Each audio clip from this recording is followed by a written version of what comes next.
Est-ce que Saitama peut battre Azathoth? Déjà, qui est Azathoth?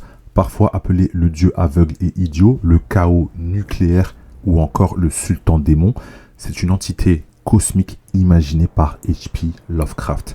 Dans son livre Les rêves dans la maison de la sorcière, il est décrit comme une entité dépourvue d'esprit qui règne sur tout le temps et tout l'espace depuis un trône noir au centre du chaos. Dans la quête onirique de cadavres inconnus, Azathoth se trouve en dehors de l'univers ordonné, là où aucun rêve ne parvient. Lovecraft le décrit comme une souillure amorphe de la confusion la plus profonde, qui blasphème et bouillonne au centre de l'infini. Il ronge avidement dans d'inconcevables chambres obscures situées au-delà du temps, des dimensions, de la matière, sans conscience et ni objectif apparent. Autour de lui dansent d'autres dieux, des êtres gigantesques, aveugles, muets, ténébreux et dépourvus d'esprit. Il se déplace lentement, maladroitement et absurdement au rythme de tambours déments et de flûtes maudites.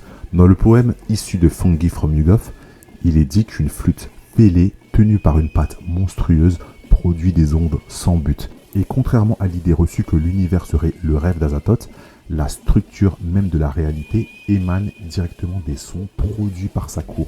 C'est la combinaison aléatoire de ces ondes sonores qui confère à chaque cosmos fragile sa loi éternelle.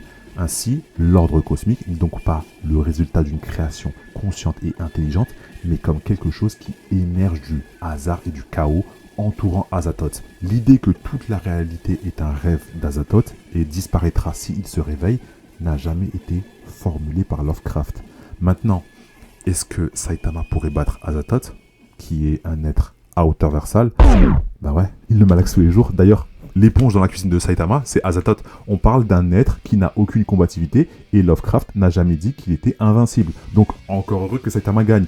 Être à hauteur versale, c'est juste son attribut, ce n'est pas un niveau de puissance. En fait, il faut être un power scaler pour penser comme ça. Une personne sensée est capable de le comprendre.